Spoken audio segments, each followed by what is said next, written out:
It is quite a beautiful day out today, so we're going to go down the abyss and I'm going to look for little baby trees that I can dig up and replant on my property line. Behind me here, there's a patch of trees there that they're just not very that healthy, so I would like to thin those out more and start planting along that side there. There's a few little pines here. So these little pines I could dig up and move, and I will, but what I want is the Douglas fir, because I like the Douglas fir better than these pines. I think the pines just don't seem to grow as well in this area. Okay, so I made it down the ravine. I just zigzagged my way down that trail, and this is like the little walking trail that backs onto the property.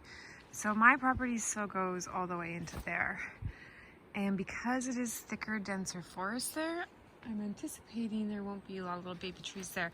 They're all going to be like along the edge of this trail. So let's start looking for some little trees. So what I'm actually seeing the most of is all these little cedars, which I could do cedars, but I really want Douglas fir. You can see the cedars are all along the side here, and then there's ferns. So who knows, maybe I won't get any Douglas fir down here. So I've got my bucket, and I'm just gonna go for a nice little stroll. See what we can find. All right, so I found a few. Actually, they're all from this one main tree here. Yeah, I'm picking the small guys. There's quite a few around here. And I'm just grabbing the little guys that I can pull out easily without damaging the roots too much. I did try to give a couple a yank that were just too they were just too in, and so they just deserve to stay where they are. So not all of them are super healthy. I'm trying to, like I said, leave some and pick a few of the ones. Like there was one that was like sideways. Yeah, like this one here, I'm obviously not going to take. It's too big. It doesn't look too healthy. Then if you look up here, it's like this little guy here, which maybe I'll grab him because he's probably not going to survive where he is anyways, so he has the best chance being planted. Ooh, and then that one there, actually, I might try that one. I'll see how well it's rooted though. So I just spotted two little baby arbutus as well. This one here and this arbutus here. Now, I don't know where the mother tree is. I look up, I mean, there is an arbutus way back there. It's quite small. It could be them, could be the mother.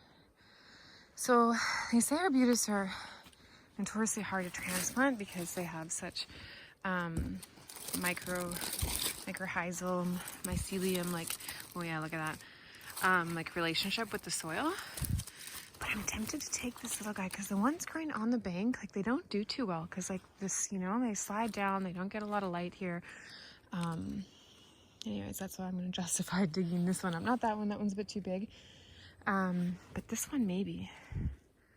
So I'm going to give it a shot. And I'm going to be very careful with this and try to take as much soil as possible as well. So I found another good patch here of little baby firs. I think those are firs. And a bunch more here. And then some bigger ones. So I might take a couple of these. Okay, so from these two, like these are pretty close together, so I'm going to take the smallest one here. Now, what I do first is I just pull back as much of the moss as I can to start to expose the root. And then I can tell just how, like, just with one little tug, I can see how much I need to actually dig out. Because, like, the ground is so soft right now. And then I use my little claw to kind of just gently dig up the earth. And then I'm just kind of wiggling these guys and pulling them out. Like, there's a side root. Anyways, it's a lot harder to do with just one hand. But I wanted to give you a glimpse. This is a big tree root here, actually. Kind of what I'm doing, so I can see this root that goes further back. Take a little bit more. This one's actually in there pretty good.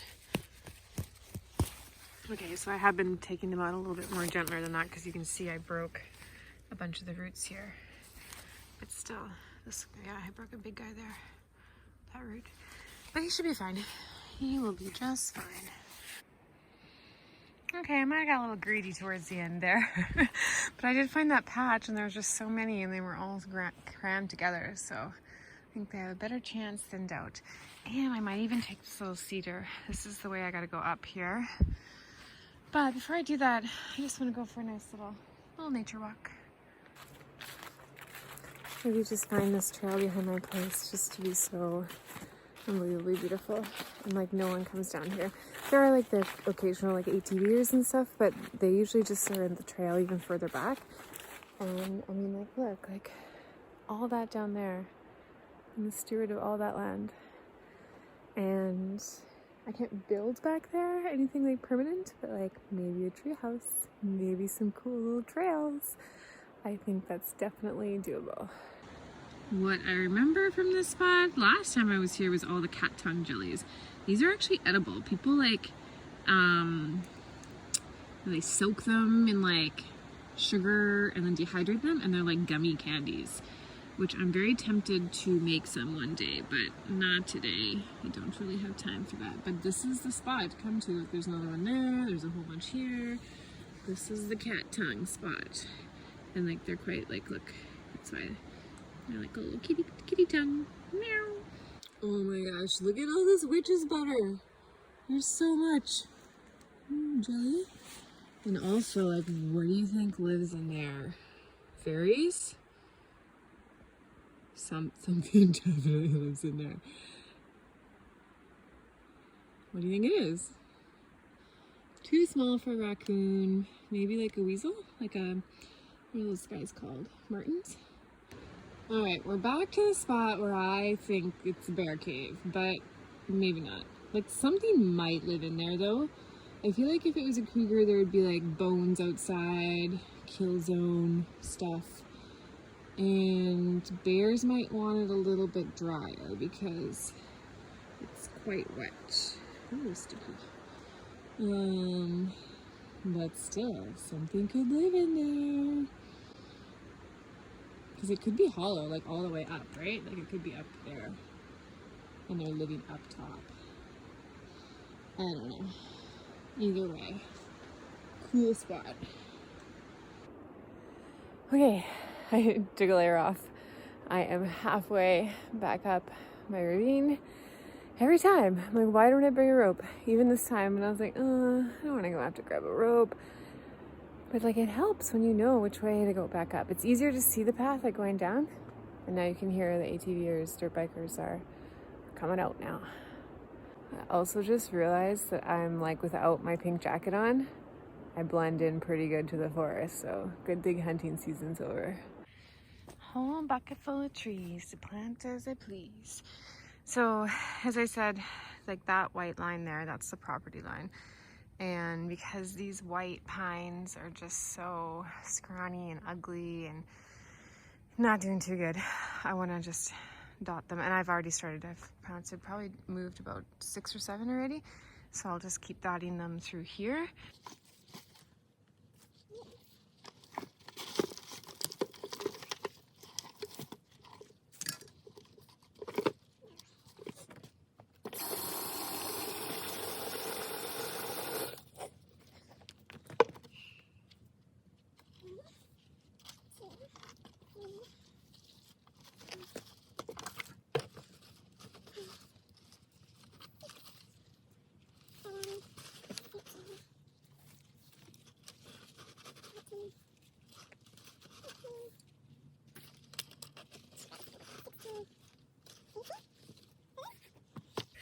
$18, $19, $20 trees. Look at that.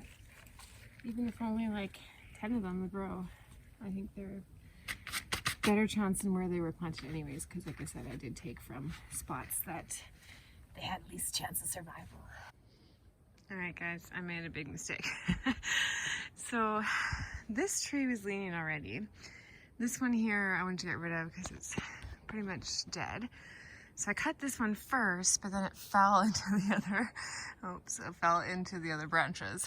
And then this one was already kind of leaning on it, so I thought, okay, I'll cut this one and it'll knock it down and it'll knock the rest of them down. But now, no, both of them are just stuck. And now I don't know what to do, if I should cut those other ones. These trees are just they're just sad. I just want them to be beautiful pines, and they're not. They're ugly. And they're doing their best, but it's not good enough, unfortunately. And I love trees. I love all trees. But these guys are proving to be hazardous. Anyways, I guess I'll just wait for a big wind to come and knock all those down, because I don't want to start getting in there even more, and I don't know. Too much effort already for today. And I've got 20 trees to plant. So here I'm going to plant my arbutus.